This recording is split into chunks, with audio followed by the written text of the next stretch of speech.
Hello everyone and welcome to the fourth episode of the Key Mind and Sociology podcast. In the past few episodes, we've been building a simple picture of what sociology is all about.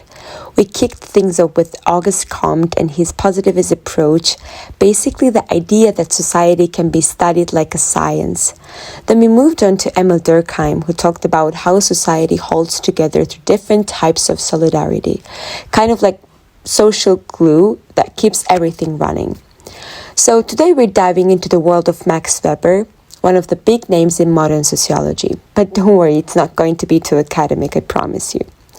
So Weber had a lot to say about how we make sense of society, and he came up with this idea called the ideal type and had some strong thoughts on how religion, especially Protestantism, helped shape capitalism. And we also break down his ideas on rationality, like how people make decisions and why they act the way they do in modern life. So now before we get into his ideas, I want to start by talking a little bit about his life, just a quick overview to get to know the person behind theories. So he was born in 1864 in Germany into a Protestant family with a strong intellectual background.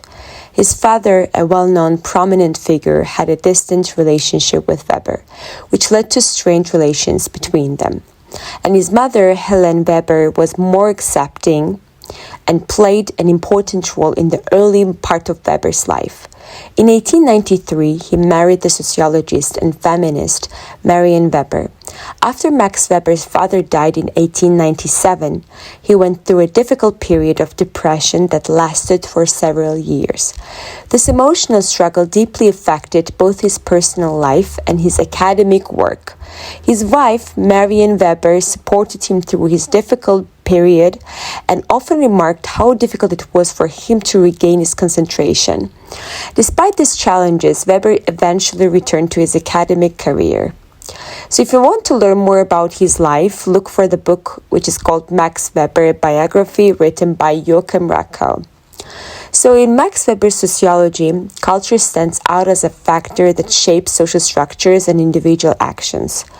He points out that culture is related not only to material elements, but also to norms, values, and beliefs, and he argues that culture is a fundamental element that shapes the social structure of societies.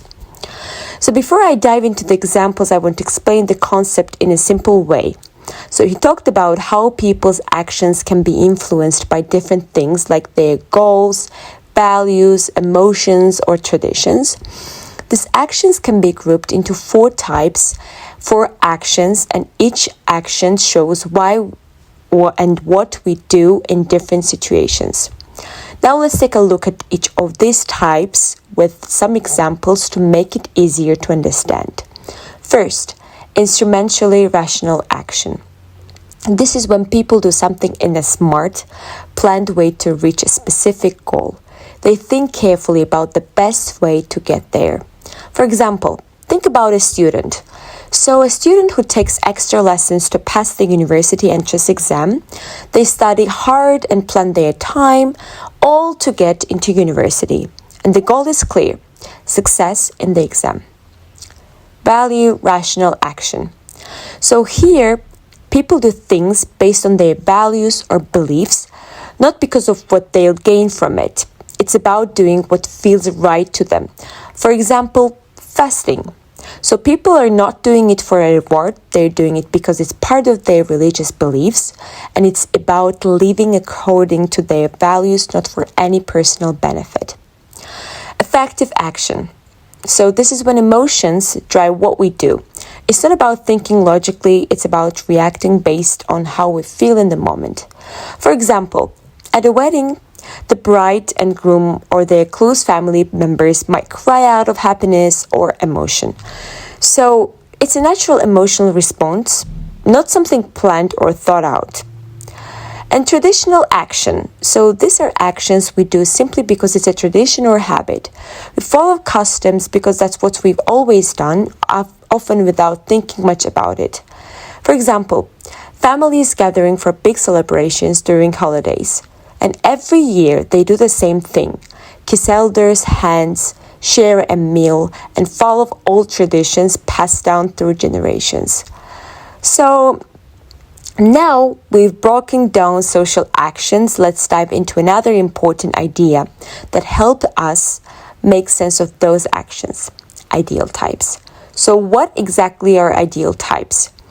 Well, Weber came up with the concept to give us a tool for understanding social actions. But don't be fooled by the word ideal. It's not about creating some perfect, flawless version of reality. You know, this idea actually has a bit of a connection to Plato's concept of ideal forms. So Plato believed that everything had a perfect, ideal form. Think of it as the perfect version of anything. In a similar way, Weber creates his own ideal models to better understand the social world around us. But the key difference is that Weber's ideal types aren't about perfection. They're more like reference points that help us compare and study how things work in the real world. So that is, to understand a social action, we need to examine the cultural values that influence the action and conceptualize them as ideal types. So an ideal type is like a model or tool that helps us understand things like social actions and big historical events. And it's not a perfect version of reality, but more of a simplified version to help us make sense of complicated stuff. Think of it like a map. So the map doesn't show every little detail, but it helps you understand the general layout of the city. And he used ideal types to help us understand real-life situations. For example, if we think about capitalism, Weber doesn't just look at it as it is in the real world, but he creates an ideal version of it, a model that focuses on the main points of capitalism. Then he compares this model to what actually happens in the real world. So this helps us better understand how capitalism works. And ideal types change over time because society changes. As things around us evolve, we need to update the models to match. So the capitalism in the 19th century was different from capitalism today, and the idea of capitalism changed, and we can update our ideal type to keep up with this change.